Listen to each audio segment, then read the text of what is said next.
one sec until we got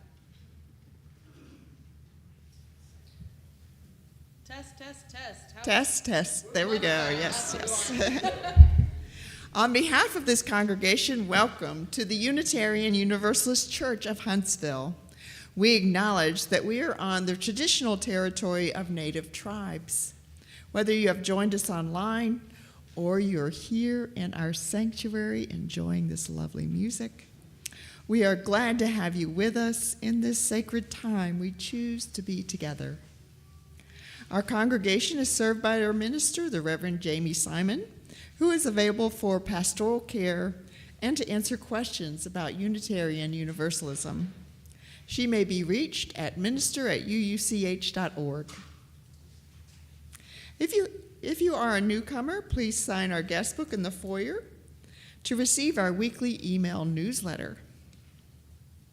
Please take a moment to silence your electronic devices. But don't silence yourself or the people around you. The joyful and not so joyful noises of children and adults are always welcome here. If you have a joy or sorrow or important milestone that you would like to share during the Circle of Candles and include it in our pastoral prayer, write it on one of the white cards found in the hymnal rack in front of you and place it in the offering basket later in the service. For community news and events, check our newsletter, website, and announcement section of your order of service.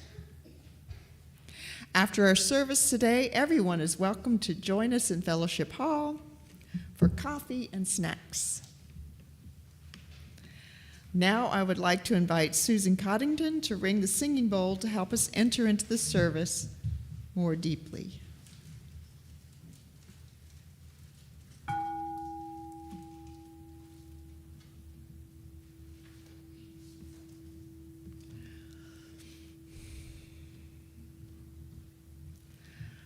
Finally, having gathered in a shared quest for truth, meaning, and purpose, let us light our chalice with these words adapted from Anne Lamott. We light this chalice for hope. Hope begins in the dark. It's a stubborn hope that if you just show up and try to do the right thing, the dawn will come. You wait and watch and work.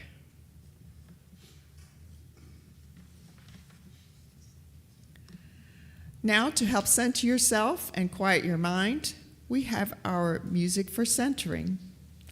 Our centering music this solstice morning will be sung by our UUCH choir. The words printed in your bulletin are not a line-by-line translation of the Estonian poetry. Rather, the text you have is a paraphrase telling us how a cold, starry winter night can be peaceful and restorative.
Good morning, friends.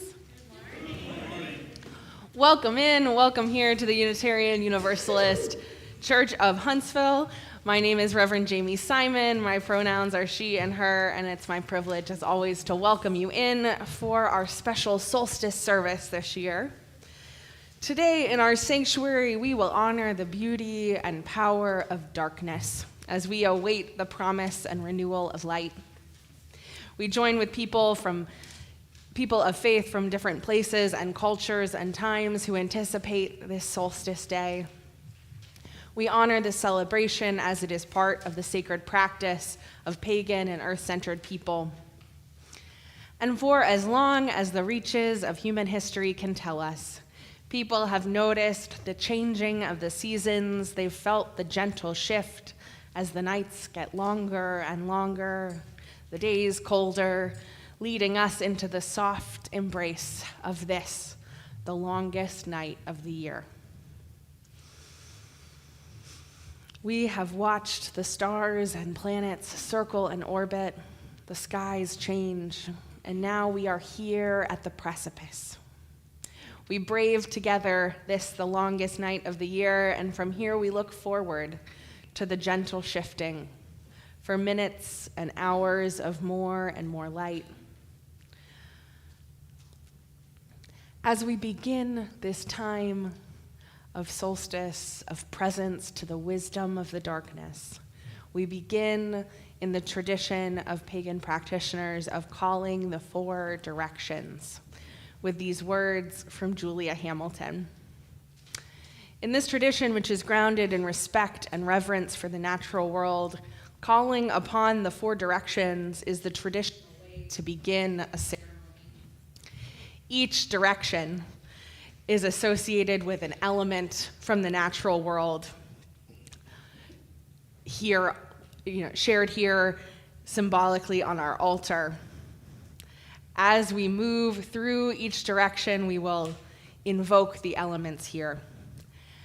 I'd invite you now to join me in calling the four directions by rising in body or spirit and facing toward the east, the rising sun, which is that way. So perfect. You're doing it right. We begin in the east toward the rising sun. The element of east is represented on our altar by feathers. Air and breath give us life. This is the direction of inspiration. The east is associated with the mind, with knowledge and learning and intellectual curiosity.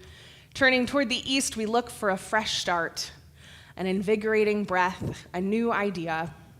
When you are feeling stuck in a rut, beholden to routine, or if the wind has gone out of your sails, look eastward. And now we turn on our wheel toward the south. Now south, this way, perfect, good work.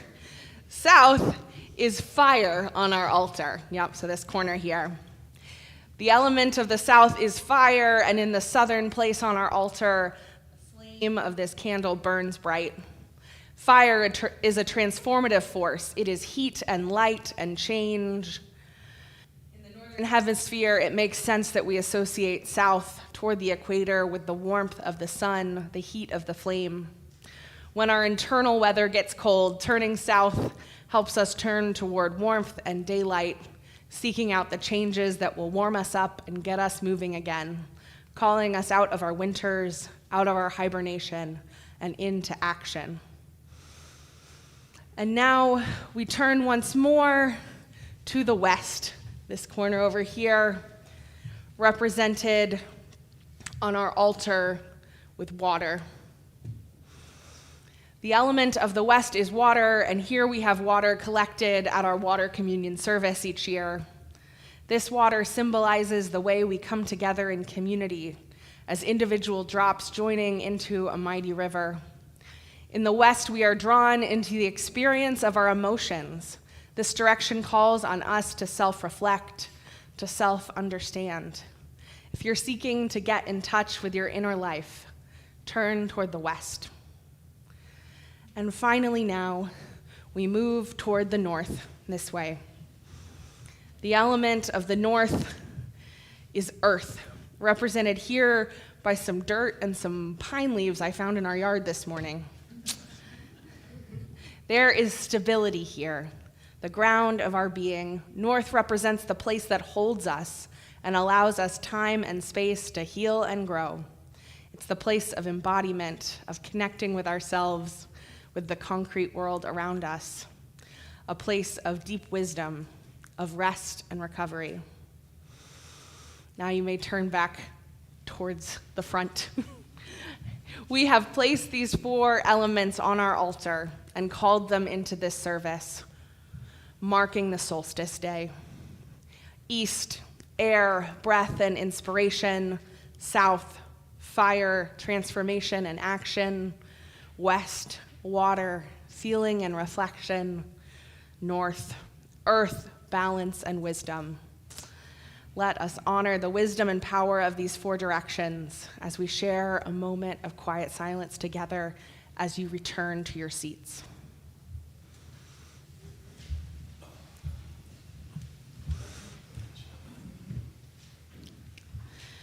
Now, this morning also, we continue our practice of lighting the lights of the season, and as you can see, it's getting bright up here with all these seasonal lights.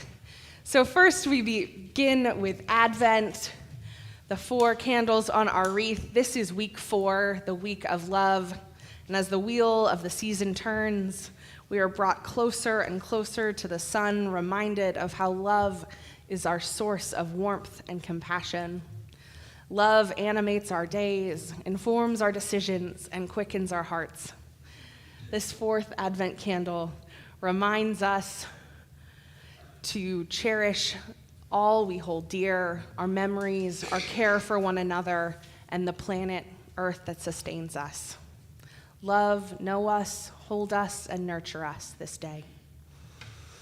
And next to our Advent wreath is our Hanukkah. Tonight, Jewish people across the world are going to finish their celebration of Hanukkah, where families say prayers and blessings and light candles, giving thanks for the blessing of lamp oil that lasted 8 long nights, even when it shouldn't have been able to last even just one. In honor of that hope, that resilience, that faith, we light all 8 candles on our menorah.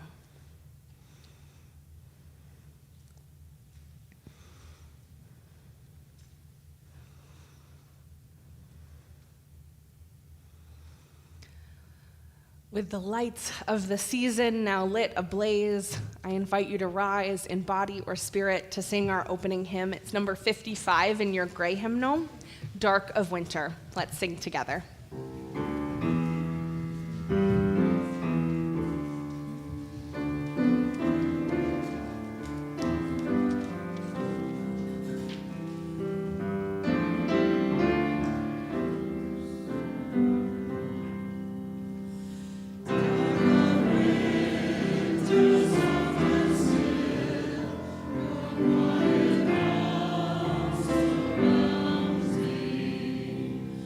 That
You may be seated. Now I'd like to invite forward our Director of Religious Education, Jess Celaya, and any children and youth who'd like to come forward, and a very special story reader this morning, Miss Alexis Blair. Thank you. Alexis was sick last week and couldn't do her part in the pageant, and so she's volunteered to help with our story for all ages this morning. Thank you, Alexis.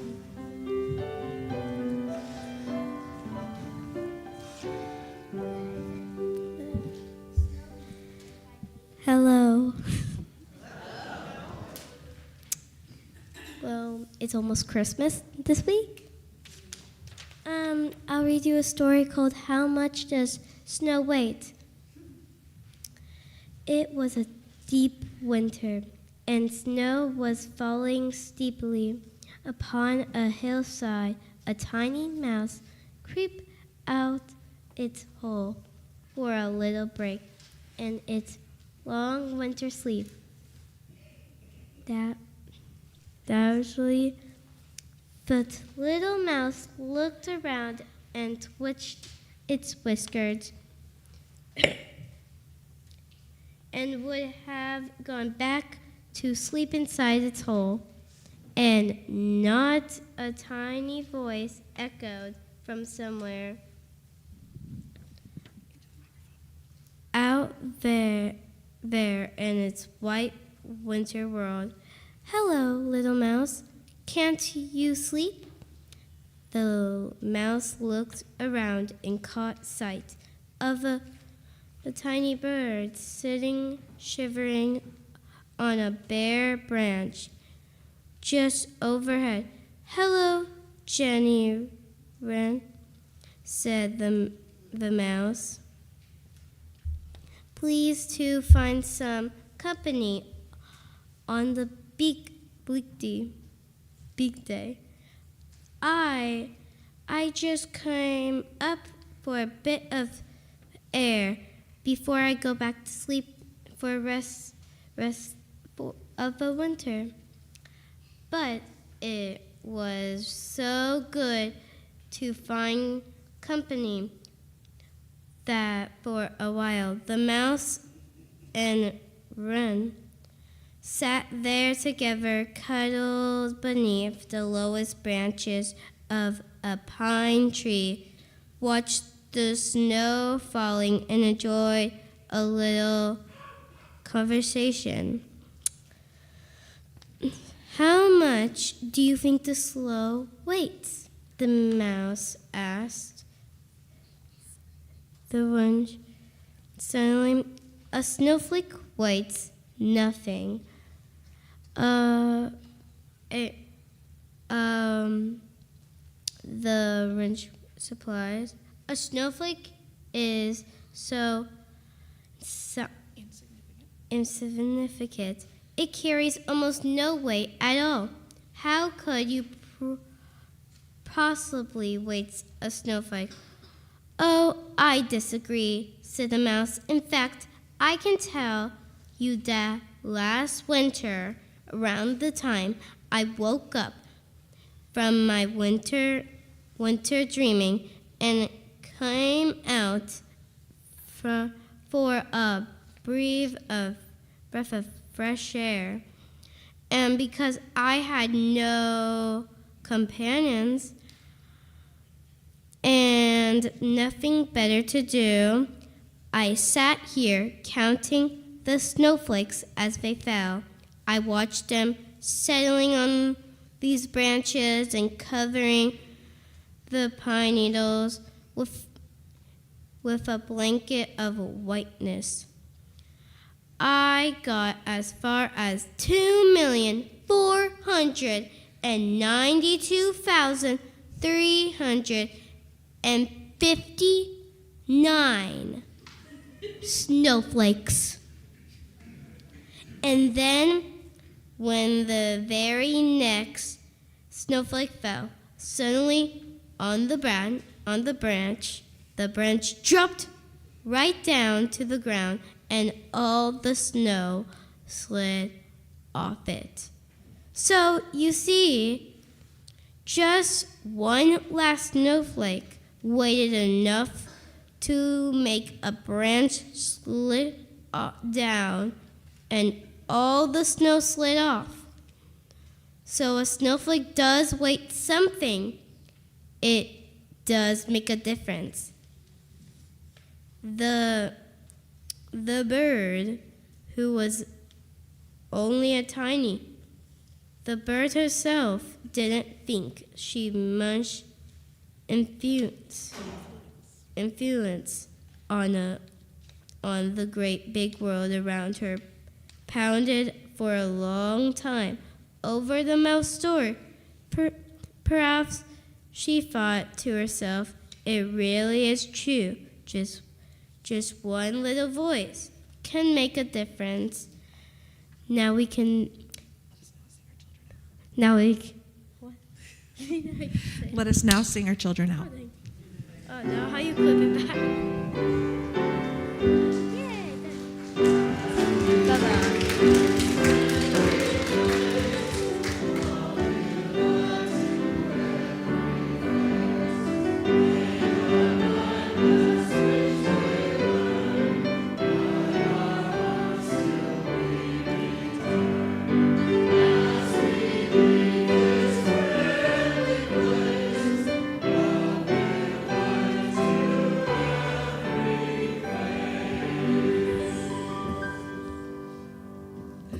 We are the Unitarian Universalist Church of Huntsville, a proudly inclusive spiritual community. Together, we build a broader search for meaning, a bolder form of compassion, and a braver voice for justice. At this time, we invite you to support our mission with a monetary contribution. You may donate online using the QR code on your order of service, or you may put cash or check in the offering baskets. Completed Circle of Candles cards should also be placed in the offering baskets. You are invited to come forward during this time and quietly drop a stone into the bowl of water here next to the ramp in honor or memory of what you hold in your heart. With gratitude, we now receive the offering.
Friends, will you join with me now for our time of meditation, reflection, and prayer?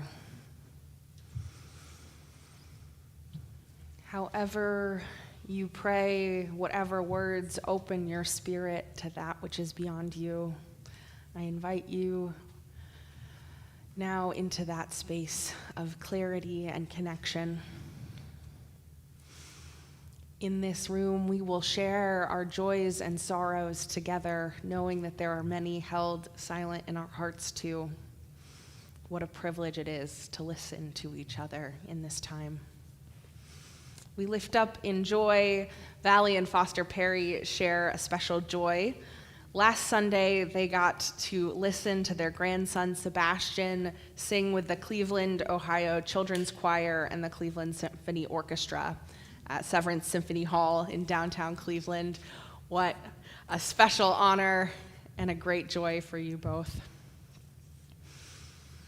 Brad and Pam Korb share a joy that they got to celebrate Brad's father's 90th birthday with about 43 family members from the US and Canada. And as they're holding that great joy, they hold in sorrow to the passing of Brad's stepmother, whose life was celebrated this past Friday. Please keep Brad's dad in your thoughts as he adjusts to a new phase of life without his wife. Joy and sorrow and beauty and sadness all mixed up together. We hold you in this time of change. And this morning we hold such sorrow for the world. Jerry shares with us her sadness for the murders that have happened this past week in Australia, in Boston, in Hollywood. So brutal, so awful, so sometimes there aren't words. We hold you in those truths. And Kent DeJong shares that in all the pain and agony of these shootings, Kent's finding joy in the brave people who responded, and the Australian recognition of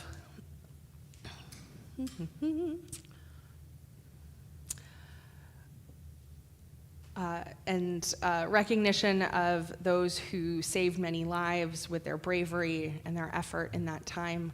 We know in times of great sorrow and violence, the old adage to look for the helpers, and somehow it still remains true that in the midst of sorrow, we find those who are doing their best to show love and compassion. I take another breath. May we celebrate each other's joys heartily, letting kindness and compassion and love grow amongst us and out into the world. May we hold each other's sorrows tenderly. May we offer comfort and care, and may that comfort and care permeate further and further beyond us, being felt by all who need it in this time. For all of this, we say amen and blessed be, and we sing in response meditation on breathing. If you want the music, it's 1009 in the Teal hymnal. Let's sing.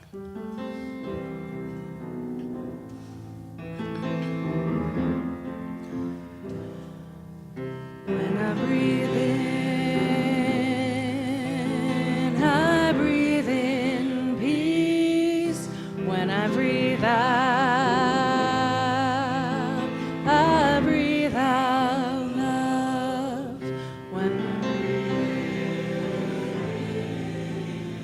I breathe peace. When I breathe out,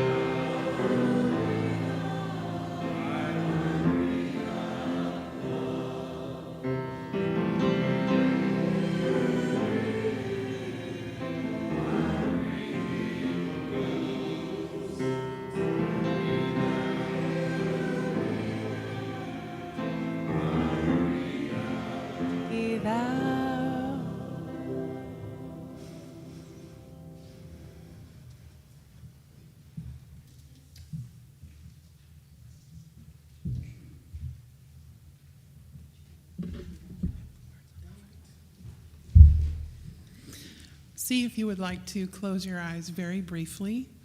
as I will be stopping by Woods on a Snowy Evening by Robert Frost. Whose woods these are, I think I know. His house is in the village, though. He will not see me stopping here to watch his woods fill up with snow. My little horse must think it queer to stop without a farmhouse near, between the woods and frozen lake, the darkest evening of the year. He gives his harness bells a shake to ask if there is some mistake. The only other sounds the sweep of easy wind and downy flake. The woods are lovely, dark and deep, but I have promises to keep and miles to go before I sleep, and miles to go before I sleep.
This is in celebration of winter solstice by Stephanie Noble.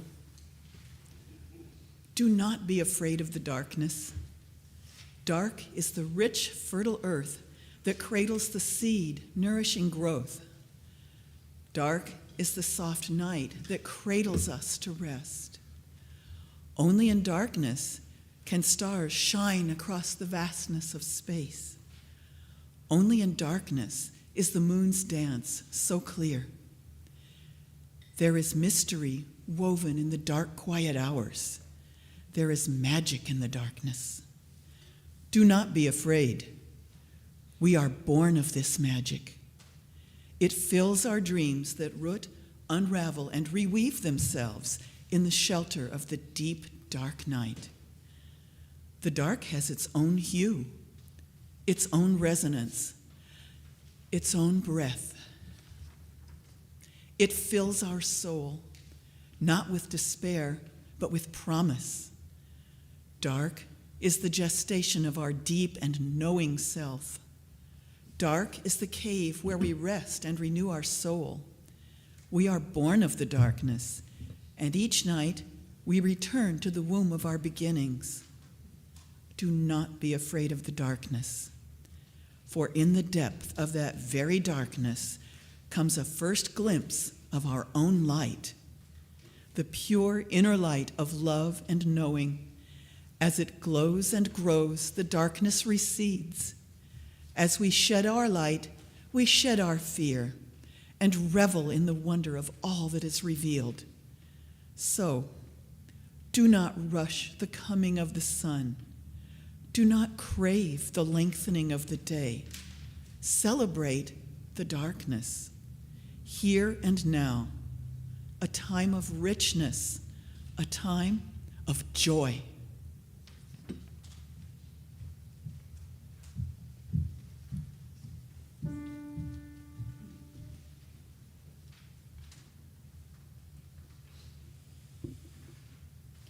The morning noiseless flings its gold, and still is evening's pace, and silently the earth is rolled amid the vast of space. Night moves in silence round the pole, and stars sing on unheard. Their music pierces to the soul, yet borrows not a word. In quietude the spirit grows and deepens out to hour. In calm eternal onward flows its all-redeeming power. Attend, O soul, and hear at length the Spirit's silent voice. In stillness labor, wait in strength, and confident rejoice.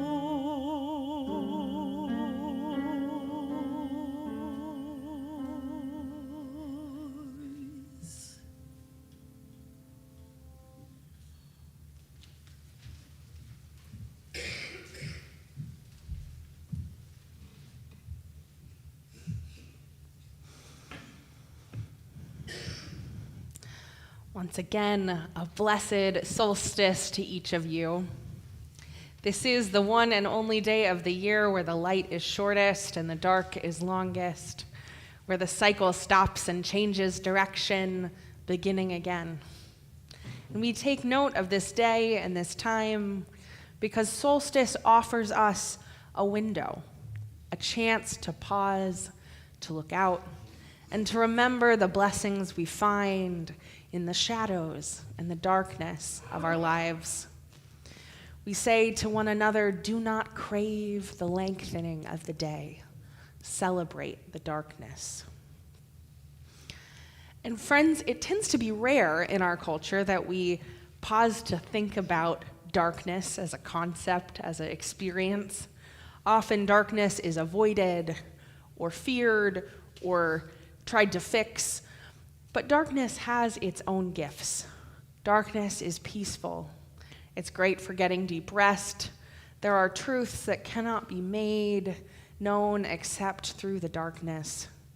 Memories that can't be accessed except when sought after in the darkness. And I believe that's true. And this week, as I sat down to ponder the gifts of the solstice, whilst another truth kept repeating in my mind that I and all of us have promises to keep and miles to go before we sleep.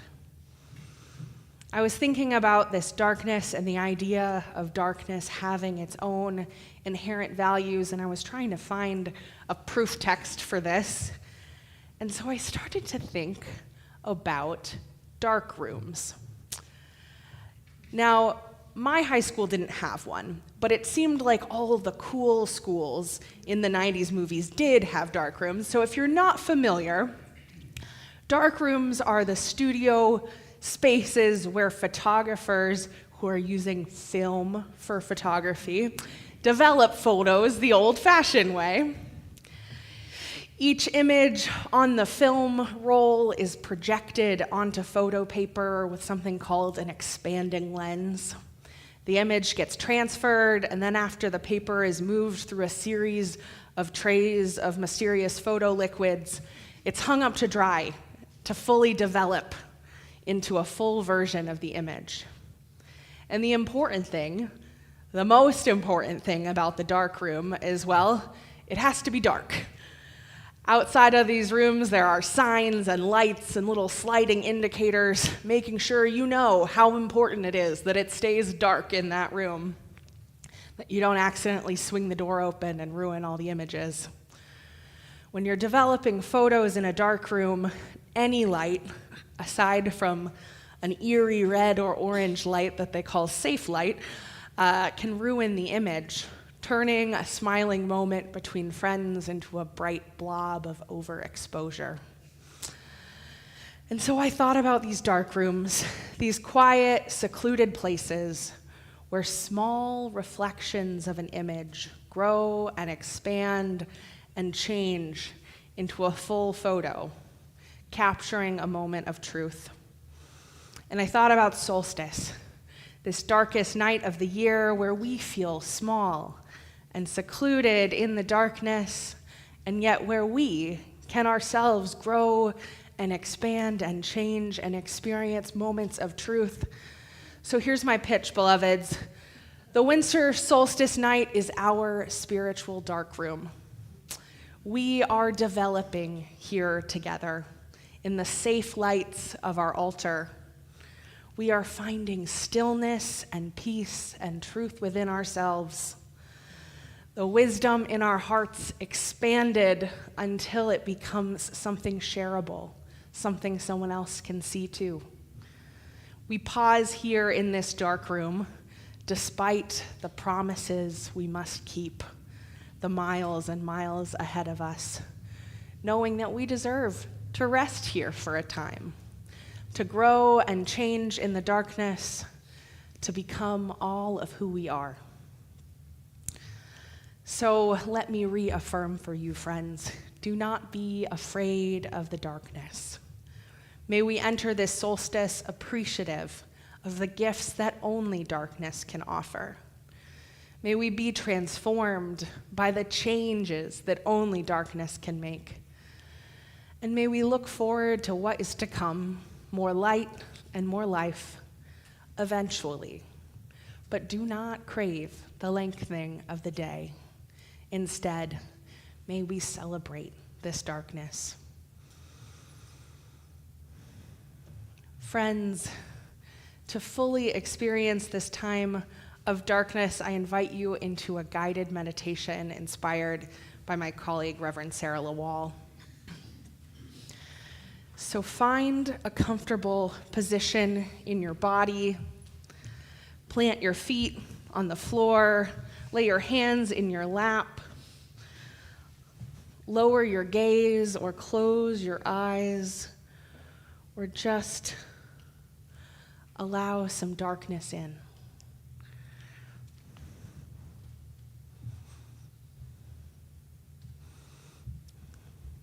Let's breathe together. In and out. In and out. For a moment, let everything be still. There's nothing to think about, no worries to feel, no concerns about cars in the parking lot. Find some stillness in this moment. Imagine, if you can, a time before time, a space before space. Imagine this gathering. Imagine back through the generations to the ancestors' land and time and fires glowing underneath a star-filled sky.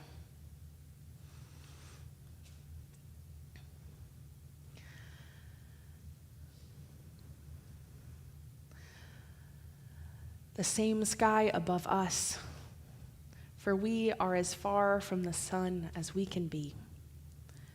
Remember, as you can, imagine, if you will, just a half year past when we had little time for rest, as daylight filled the sky, as we were busy working and being in our heat-filled, lush green world. Keep remembering how that bursting life began to shift and change, content in its cycle. Through the seasons, the ancient seasons of planting and harvesting, of basking in the sun's warmth, and the fading in the winter snow, sparse and fallow. So too do our lives follow this cycle. Full and fallow, light and dark, dark and light, and back again. Welcome the darkness. Let it settle around you in the well of your soul where your wisdom rests. Let it whisper to you what needs to be brought forth into the light. The light will return, slowly at first, and then bright and fiery. And we will welcome the sun once again. But for now, may the vastness of darkness offer us shelter and solace and deep breath.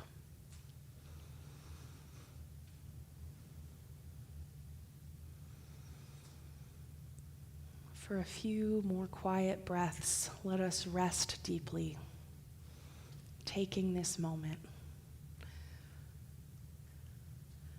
breathing in and out, in and out.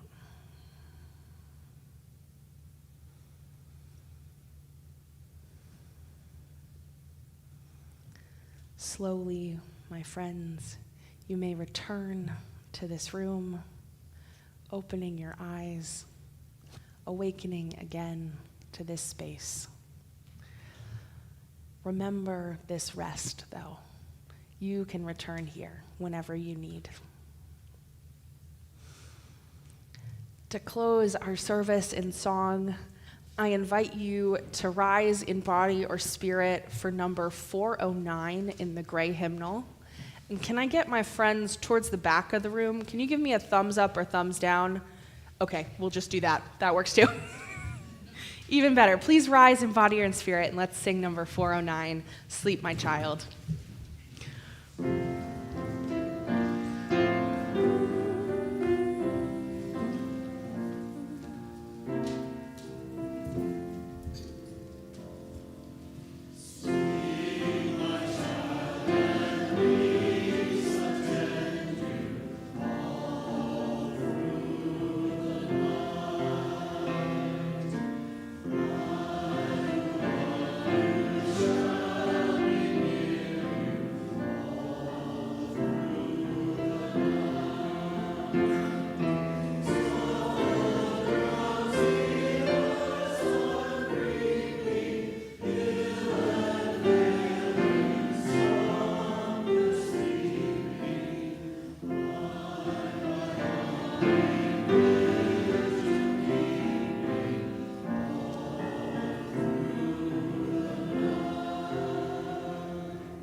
Let us take a moment to extinguish our chalice with these words by Gregory Jones.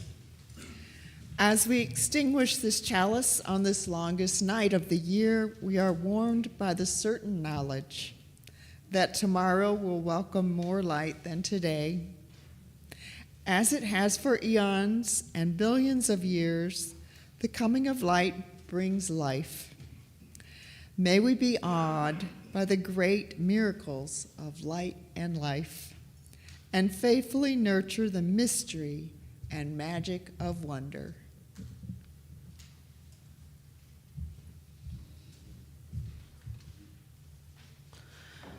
Well, friends, our service now comes to a close.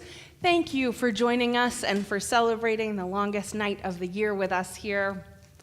I'll be at the back of the sanctuary to greet you, and everyone is encouraged to head to Fellowship Hall, grab a cup of coffee, and make a new friend or connection with someone who's here today.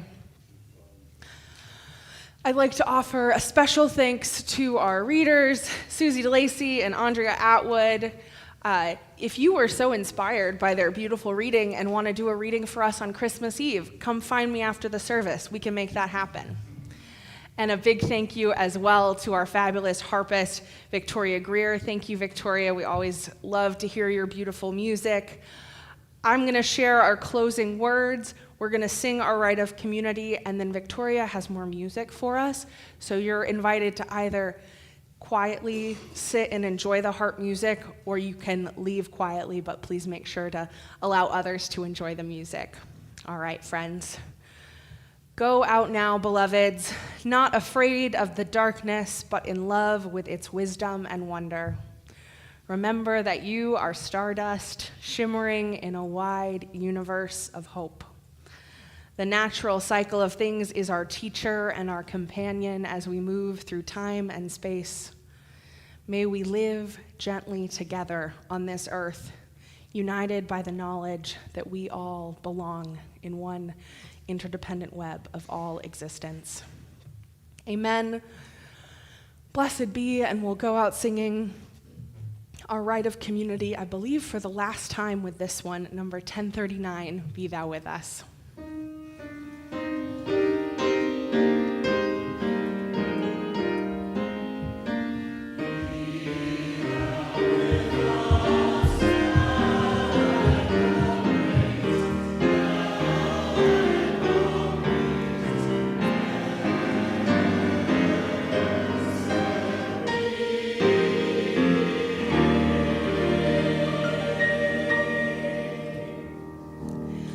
Amen. Blessed be, and a merry solstice to you all. Thank you.